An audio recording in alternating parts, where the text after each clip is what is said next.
나란히 가지 않아도 우리는 하나. 세상은 힘들게 해도 우리는 조합원. 우리는 하나.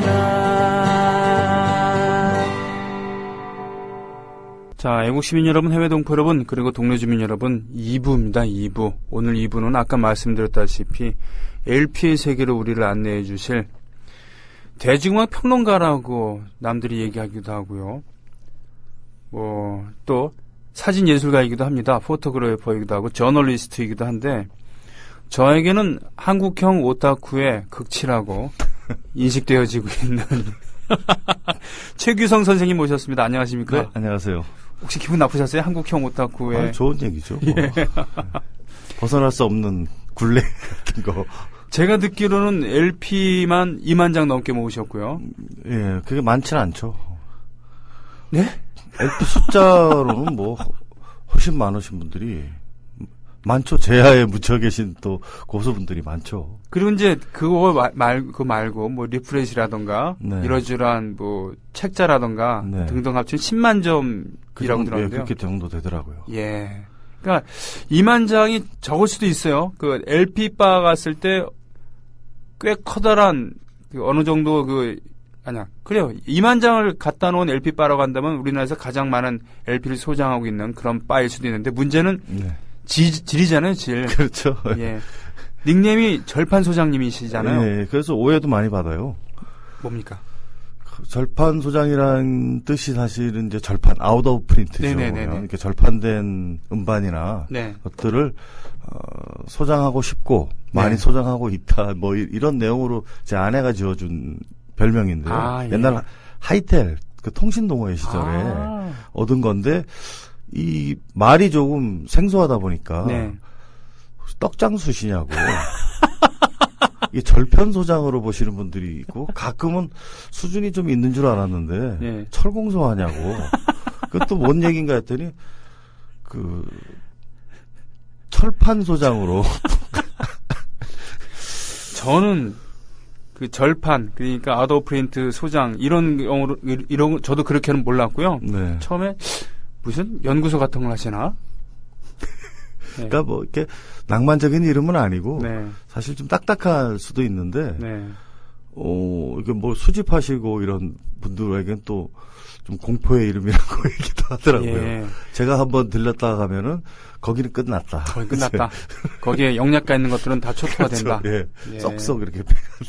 근데 뭐 사업을 하거나 이렇게 해서 대단한 재산가이거나 그런 건 아니시잖아요.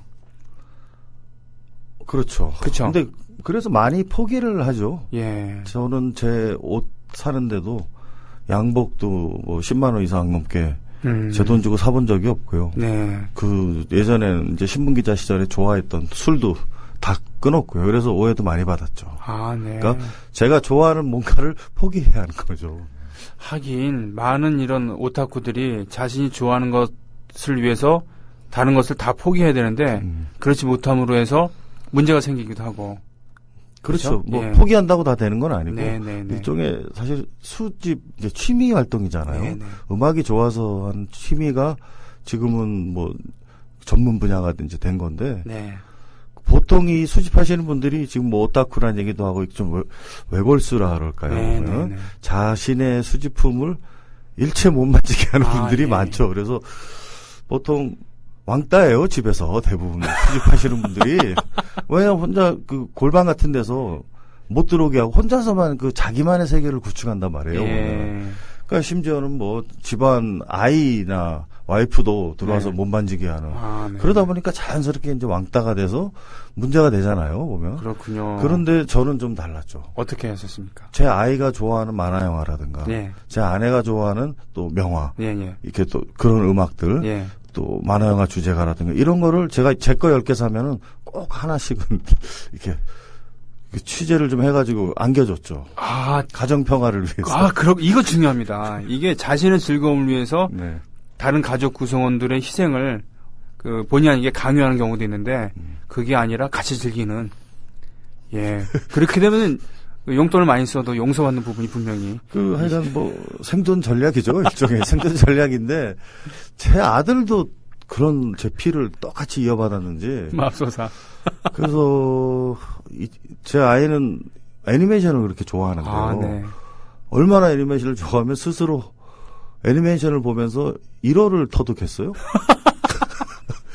초등학교 때 벌써 대학생 이 말을 또 일본인들하고 예. 얘기를 하고 글을 쓰더라고요. 보면 깜짝 놀랐어요. 제가 사실 팝송 때문에 네.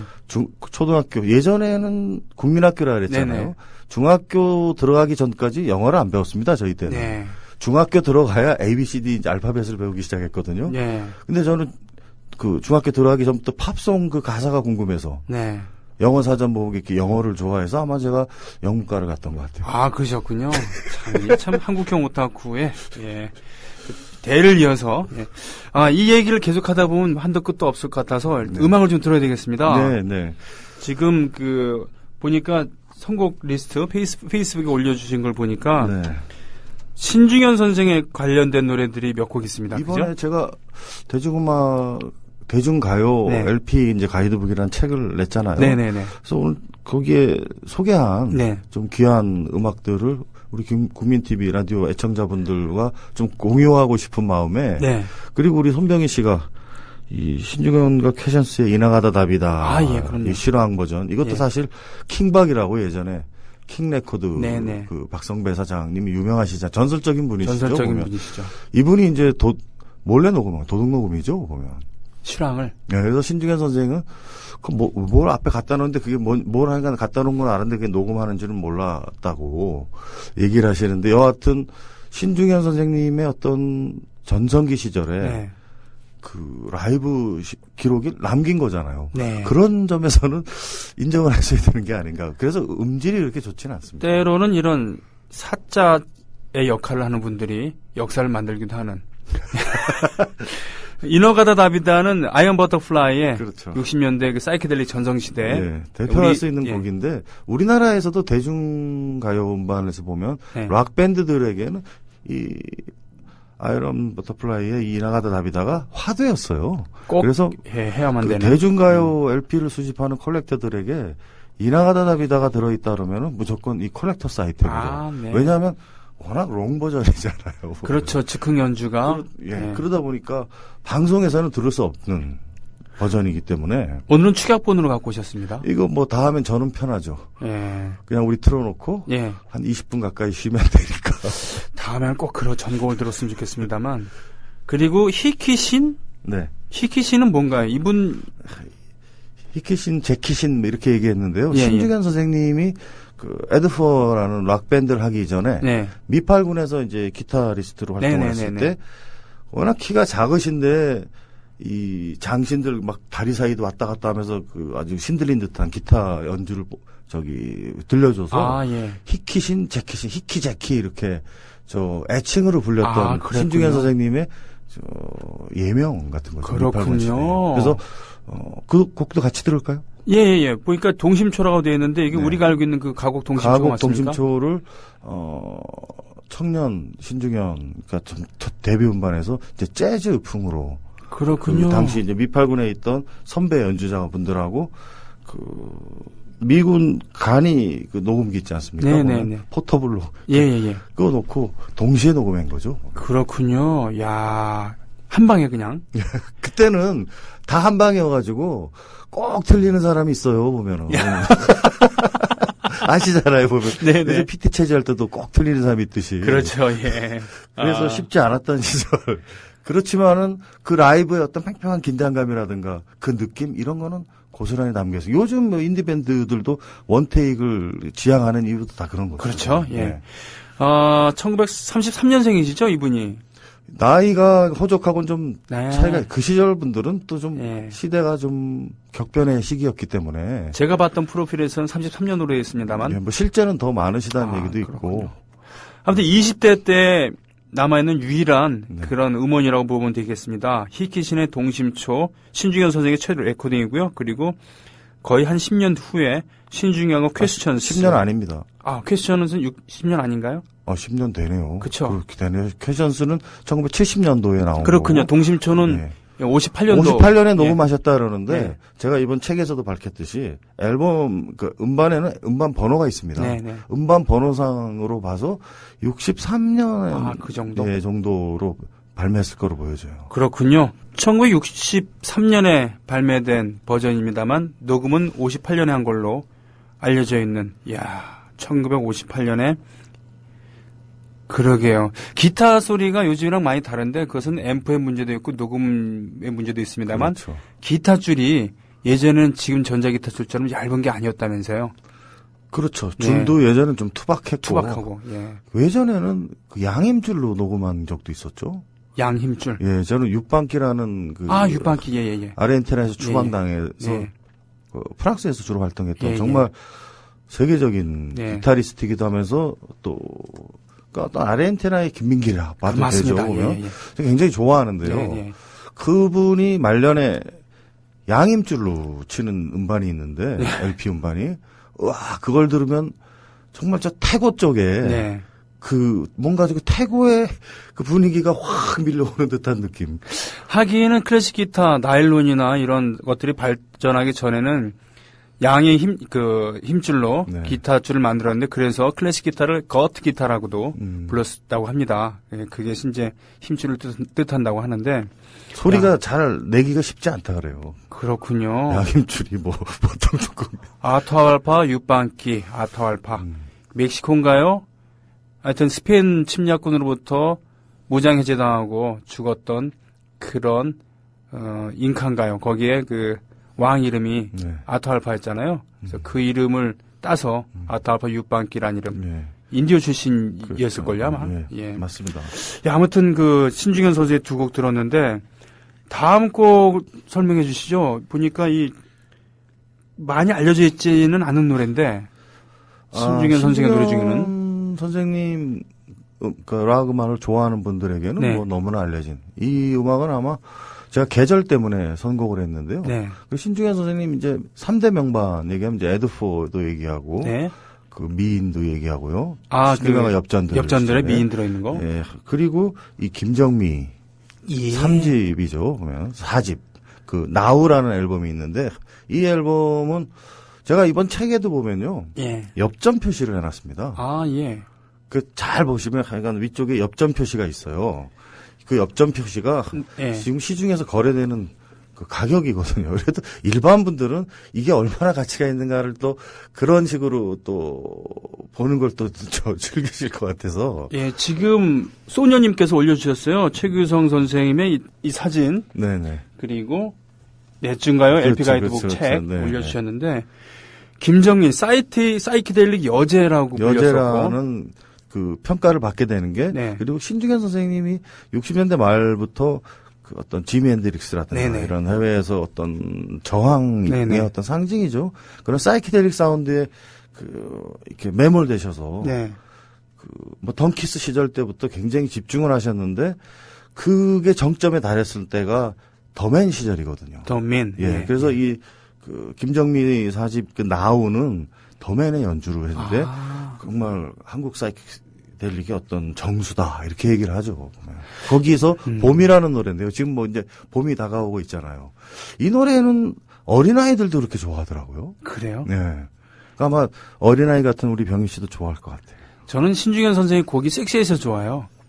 김정미 선생님이 정말 어떤 분들은 굉장히 이 비음이 섞여 있으시거든요. 네. 김정미 씨가. 그래서 그 콧소리 때문에. 근데 콧소리 값이 너무 비싸죠. 신중현 선생이 완벽한 페르소나. 이분은 철저하게 조련을 했었고, 그래서 레코딩할 때도 그 감을 살리기 위해서 서서 부르지 못하게 이렇게 했었다고 하는 일화도 있다고 하는. 이분이 사실 지금 김추자 선생님이 컴백한다는 얘기가 좀 화제인데. 네네.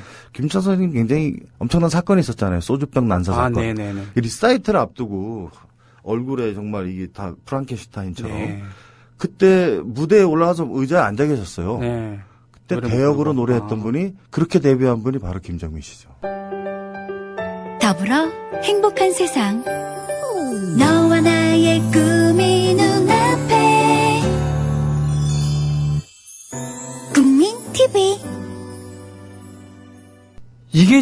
김홍탁 씨가 20대 초반이었나요?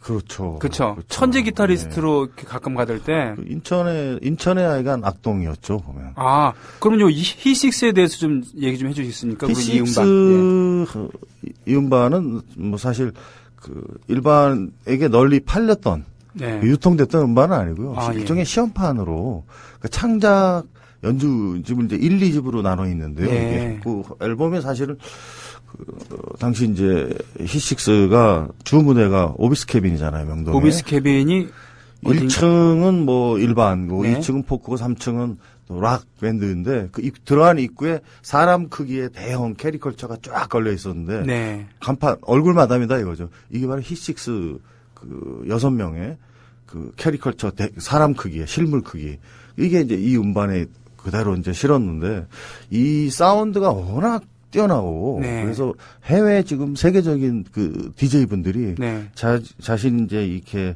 디깅한다 그러죠 보면 디제잉 할 때 이게 그 스크래칭하고 이럴 때 그 샘플링을 쓰기 위해서 우리나라에 뭐 하여간 와서 200만 원, 300만 원에도 구하려고 이 오리지널 초반을요. 이게 최근에 당연스럽게 재발매가 돼가지고. 아, 그렇군요. 예. 아니, 엄청난 연주입니다. 이거 오비스 캐빈이라고 하면 맥주집이라는 얘기인가요? 그렇죠. 맥주. 모르시는 분들이 계시니까. 그 시절에는 그 젊은이들의 명소죠. 아. 좀 당시 좀 논다는. 예. 그 형님 누님들은 다 그쪽에 가셔서 그러니까 그때는 그 어떤 DJ 문화보다는 이렇게 실제로 라이브 문화가 더 활성화됐던 시절이었기 때문에 그 이제 장르별로 이렇게 아예 구분시켜줘서 놀았잖아요. 70년대 초반. 그렇죠. 현충일 1년에 현충일인 6월 6일 빼놓고는 매일 연주를 했었다고 하는 그 당시 그렇죠. 밴드들이었다고 하죠. 예. 아, 연주 실력이. 그러니까 그때 당시에는 사실은 우리가 좀 사대주의가 있던 시절이에요. 아, 예. 그러니까 우리 음악은 좀 후지고. 네. 외국 팝은 무조건 이제 좋다고 했던 시절. 이게 그 88년 올림픽 이전까지는 그런 게 유효했잖아요. 네네네. 그래서 우리나라 국내 락 밴드들이 창작곡을 많이 발표하지 않았던 이유고. 그래서 이런 창작 연주곡도 처음이라고 할 수 있었고요. 그렇군요. 그 신중현 선생님이 위대한 것은 바로 64년 그 에드포 때부터 창작곡을 발표했다는 데 있는 거죠.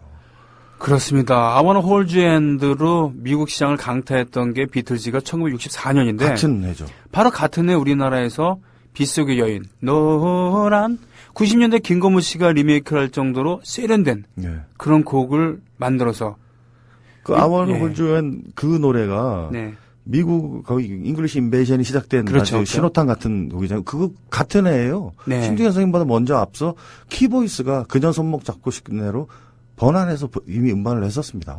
하긴 그게 가능했었던 게 당시 미팔군 무대에서는 등급을 나눠서 오디션을 보고 보수도 따로 지급했는데 그것도 몇 달마다 한 번씩 갱신을 해야만 했는데 그 경쟁력을 이어나가기 위해서는 누구보다 먼저 최신 유행곡을 카피해서 미군들 앞에서 연주를 했어야 되니까. 그렇죠. 그리고 그 당시 젊은 좀 엘리트층들은 다 AFKN을 청취를 했었으니까. 그러니까 미국에서 유행하는 또 이거 팝송이 한국말로 나오니까 너무 그래서 사실은 창작곡을 그 당시에 했던 신중현 선생님은 인기가 없었고요.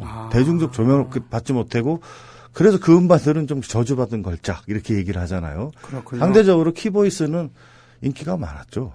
해변으로 가요? 한국의 그거는 후기 키보이스고요. 지금 이제 노래 들으려고 그러는데 키보이스도 전기하고 후비가 나눠요. 전기는 이제 김홍탁 선생님 또 뭐 차도균, 차중락, 윤한기, 옥성빈 이런 오리지널 멤버고 후기 멤버는 뭐 장영 씨라든가 이 멤버들이 다 바뀝니다. 그래서 우리가 아는 지금 해변으로 가요라든가 이런 노래들은 대부분 후기 키보이스들이 부른 곡이죠. 그렇군요. 윤한기는 우리가 알고 있는 그 윤한기 맞습니까? 네.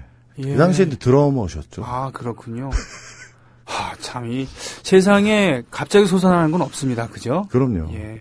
자, 그런 의미에서, 지금 창작곡으로 불태웠었던 히식스 또는 신중현 선생과 달리, 커버곡을 많이 하기도 했었다고 하는 키보이스의. 그러니까 키보이스 같은 경우는 일단 락봉이라 그러죠. 락봉. 그러니까 선수들끼리는 이게 뭘 얘기하냐면 굉장히 대중성 있는 굉장히 폭넓은 사랑을 받게 되는 계기가 되는 게 락의 어떤 그 펑피를 접목인 거죠. 보면. 그렇군요. 제가 의식을 하지 못했었던 아주 어렸을 때나 또는 태어나지 않았었던 그때일 텐데 왜 이렇게 그리워질까요? 이런 음악을 들으면. 예?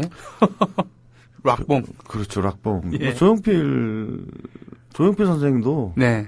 그 주특기가 락봉이잖아요. 뽕필이라 그러잖아요. 그래서. 그렇군요. 그러니까 뽕필이 있어야 대중성을 가질 수 있는 거거든요.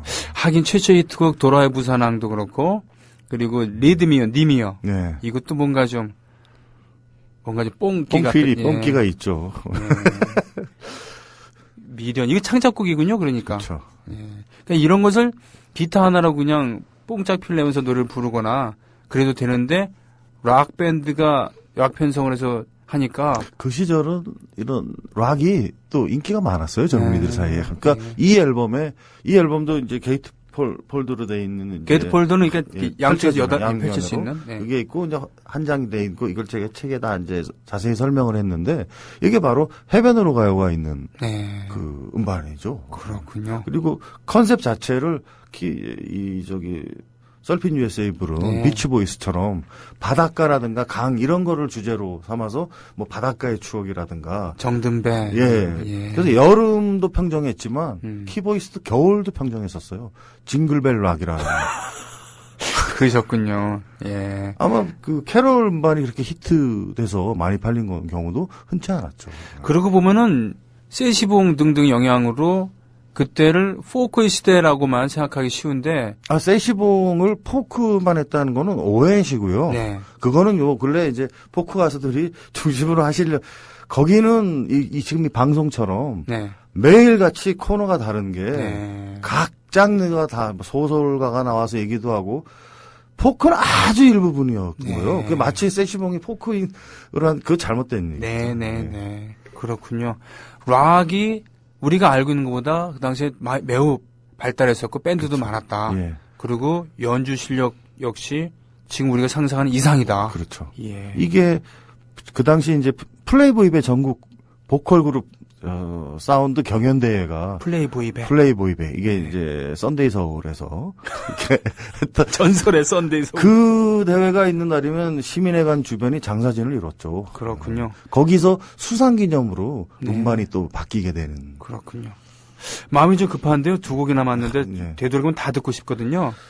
일단 한 곡 이거는 뭐 제가 오늘 꼭 소개해 싶었어요. 네네. 무지개 킨텟이라는 네. 정말 그 한대수 2집 예. 그 정말 고무신. 폐기시켰 고무신. 예. 거기 세션으로 했던 저 무지개 킨텟이거든요.